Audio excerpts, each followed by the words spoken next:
ओम गणेशाय नमः। ओम नमः शिवाय। मैं निखिल ज्योतिष आचार्य आप सभी का मेरे चैनल पर पुनः स्वागत करता हूं। आशा करता हूं कि आप सभी स्वस्थ होंगे। महादेव की कृपा आप सभी पर सदैव बनी रहे। ये वीडियो मीन यानी कि पाइसेस के लिए अत्यंत विशेष है, क्योंकि वीडियो है 18 से 24 नवंबर 2024 के साप्ताहिक राशिफल के बारे में। कैसा रहेगा आने वाला सप्ताह मीन के लिए। नए दर्शकों को बता दूं कि मेरा जो साप्ताहिक राशिफल होता है वो प्रमुखतः चंद्रमा और उनकी गति पर आधारित होता है। चंद्रमा एक ऐसे ग्रह हैं जो बहुत तेज़ गति से भागते हैं और 2.25 से 2.5 दिन में राशि बदल लेते हैं। तो स्वाभाविक है कि पूरा हफ्ता जो कि 7 दिन का होता है उसमें कई बार उनका राशि परिवर्तन होगा। चंद्रमा मन के कारक होते हैं और उनकी विशेषता ये होती है कि जिस भी भाव में जाते हैं उसको एक्टिवेट कर देते हैं। इसी कारण से डे टू डे एक्टिविटीज़ पर चंद्रमा का प्रभाव बहुत ज़्यादा होता है और इसी कारण से साप्ताहिक राशिफल की विशेषता भी बढ़ जाती है। किस प्रकार से आने वाले सप्ताह का थोड़ा सा आंकलन हो, थोड़ा सा ज्योतिष के माध्यम से गाइडेंस प्राप्त हो, मार्गदर्शन प्राप्त हो, क्या संभावितः अच्छा या बुरा हो सकता है उसको जाने और अपने जीवन को थोड़ा सा बैलेंस वे में आगे बढ़ाएं। इन सब चीज़ों को जानने के लिए साप्ताहिक राशिफल अति विशेष होता है। यदि आपकी लग्न राशि या चंद्र राशि मीन है, दोनों ही गाइडेंस के लिए राशिफल को देख सकते हैं। फिर से समझाने का प्रयास कर सकता हूँ मैं कि लग्न, अगर आप कहें कि मेरी लग्न राशि मीन है तो अलग राशिफल बनाइए, चंद्र राशि मीन है तो अलग राशिफल बनाइए, या कि किस पे आधारित है। मैं हमेशा कहता हूँ अलग अलग राशिफल नहीं बन सकते, आपको जहाँ से रिलेट करता है वहाँ से देखिए। मैं ये भी हर बार बताता हूँ कि व्यक्तिगत मेरा क्या मत है कि आप लग्न राशि देखेंगे तो अच्छा है। इनकेस आपको नहीं देखना लग्न राशि से, आपको चंद्र राशि से सूट करता है तो वहाँ से भी देख सकते हैं। जहाँ से आपको ज़्यादा रिलेट करता है वहाँ से देखिए। मेरा मत हमेशा से यही है कि 7:30 आदि वीडियो को छोड़कर अगर आप राशिफल अगर सच में ज्योतिष के माध्यम से कुछ गाइडेंस प्राप्त करना चाहते हैं तो लग्न राशि से ही देखेंगे तो अच्छा रहेगा। तो शुरू करते हैं। चंद्रमा आपके चौथे भाव में आ जाएंगे यानी कि मिथुन में, और ये होगा 18 नवंबर सुबह के 4:30 बजे और 20 नवंबर सुबह के 8:30 तक चंद्रमा का प्रभाव यहीं पर रहेगा। चंद्रमा का चौथे घर में आना एक प्रकार से मिश्रित प्रभाव देता है। आपके पंचमेश है तो यहाँ पर आकर राजयोग बनाएंगे, केंद्र त्रिकोण राजयोग, जो कि भौतिक रूप से अच्छा है। यहाँ से चंद्रमा आपके 10वें घर को देखेंगे तो कर्मों में भी सफलता प्राप्त होगी। कर्मों में आपको धन की प्राप्ति कर्मों के द्वारा और एक प्रकार से भौतिक संपन्नता दिख रही है। लेकिन हमेशा मैं कहता हूँ कि चंद्रमा का चौथे घर में आना क्या होता है, कारको भावनाशय दोष होता है, तो इसका मानसिक रूप से प्रभाव पड़ता ही है जीवन पर। घर में कलह कलेश हो सकते हैं, माता जी की तबीयत बिगड़ सकती है और इमोशनल लेवल पर थोड़ा सा डिस्टर्बेंस रह सकती है, तो इसका थोड़ा सा ध्यान दीजिएगा। अब यहाँ पर शुक्र का प्रभाव भी चंद्रमा पर है और शुक्र क्या है, 3रे घर के स्वामी और अष्टमेश। जो लोग जॉब चेंज करने का विचार कर रहे थे उनके लिए समय अच्छा है। अचानक से धन की प्राप्ति भी हो सकती है, लेकिन शुक्र का प्रभाव चंद्रमा पर जो ऑलरेडी कारको भावनाशय दोष उत्पन्न करे हुए हैं, तो ये भी पर्सनल लाइफ में, फैमिली लाइफ में थोड़ी सी अनिश्चितता क्रिएट करता है। अपने ऊपर से भरोसा थोड़ा कम होगा, थोड़ा लेजीनेस भी रहेगा और ओवर थिंकिंग रहेगा, इम्प्लीमेंटेशन नहीं रह पाएगा। इसलिए हफ्ते का जो शुरुआती भाग है थोड़ा सा मानसिक रूप से, पर्सनल लाइफ के हिसाब से, इमोशनल लाइफ के हिसाब से कष्टकारी है, लेकिन वहीं पे एक और भौतिक रूप से ये संपन्न आपका समय दिख रहा है।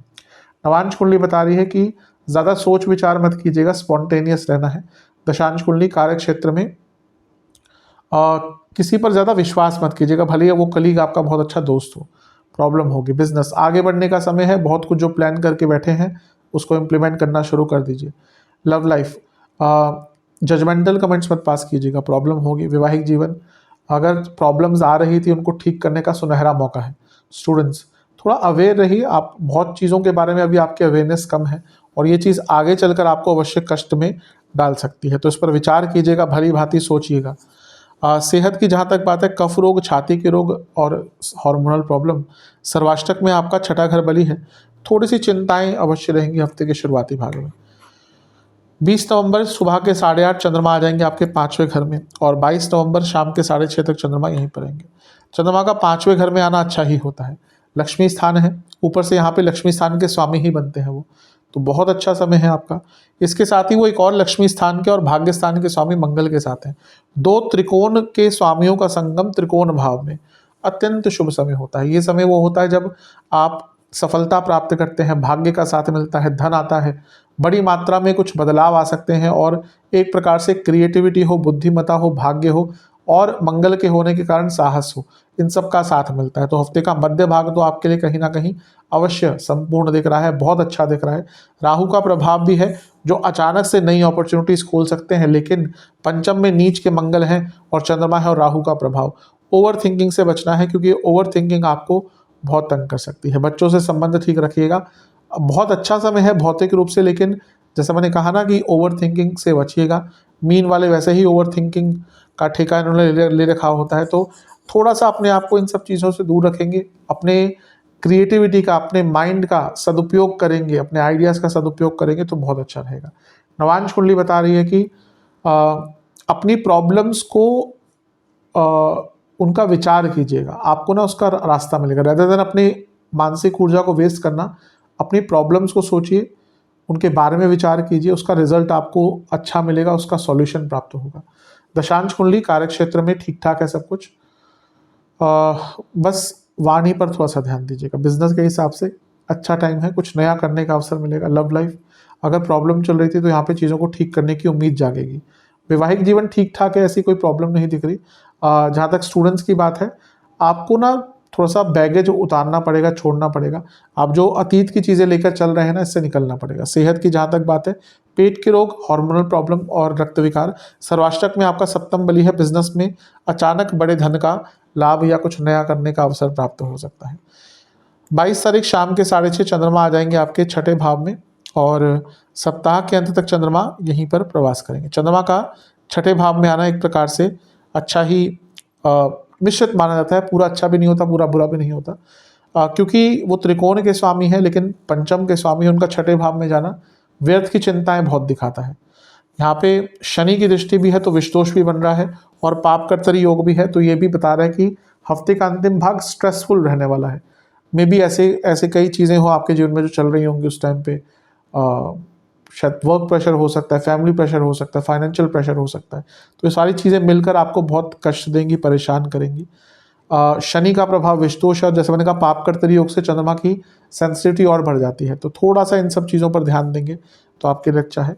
अच्छी चीज़ है कि गुरु से केंद्र में है तो गजकेसरी योग टेक्निकली बन रहा है, लेकिन मानसिक रूप से हफ्ते का अंतिम भाग सबसे ज़्यादा कष्टकारी, स्ट्रेसफुल, नेगेटिव नहीं कहूँगा लेकिन स्ट्रेस ज़्यादा दिख रहा है, चिंताएं ज़्यादा दिख रही हैं। अच्छी चीज़ है कि छठे घर के जो चंद्रमा है वो कुछ अटका हुआ काम, अटका हुआ पैसा, उसके बारे में अच्छा रिजल्ट दे सकते हैं, लेकिन मानसिक रूप से तो बहुत स्ट्रेसफुल टाइम रहने वाला है। जैसा मैंने कहा ना, कई प्रकार के प्रेशर्स आपके ऊपर यहाँ पर रहेंगे। नवांश कुंडली बता रही है कि थोड़ा सा प्रैक्टिकल रहेगा। दशांश कुंडली कार्य क्षेत्र में किसी की बातों में नहीं आना, ओवर थिंकिंग नहीं करनी, प्रैक्टिकल एटीट्यूड रखना है। बिजनेस की जहाँ तक बात है, अच्छा समय है, खर्चा होगा, पैसा बढ़ेगा। लव लाइफ ऐसा लग रहा है कि कुछ बाहरी तत्व आप दोनों के रिलेशनशिप को खराब कर रहे हैं और आप खराब होने दे रहे हैं। वैवाहिक जीवन की जहाँ तक बात है, पुरानी बातों पर झगड़े होंगे। स्टूडेंट्स, आपको थोड़ा सा ना अपने फिजिकल एनर्जी को बढ़ाना पड़ेगा। ऐसा लग रहा है कि फिजिकल और मेंटल एनर्जी के बीच में एक समन्वय नहीं बैठ पा रहा, उसके कारण आगे नहीं बढ़ पा रहे। सेहत के अनुसार आपको पेट के रोग, नसों के रोग और जिनको डिप्रेशन आदि कुछ है ऐसा मानसिक विकार, मानसिक कष्ट, उनको दिक्कत बढ़ेगी। सर्वाष्टक में आपका अष्टम बली है, अचानक से धन आ सकता है, लेकिन अनिश्चितता और व्याकुलता दोनों ही रहेंगी। उपाय के स्वरूप में आपको शिव चालीसा का एक बार पाठ करना है और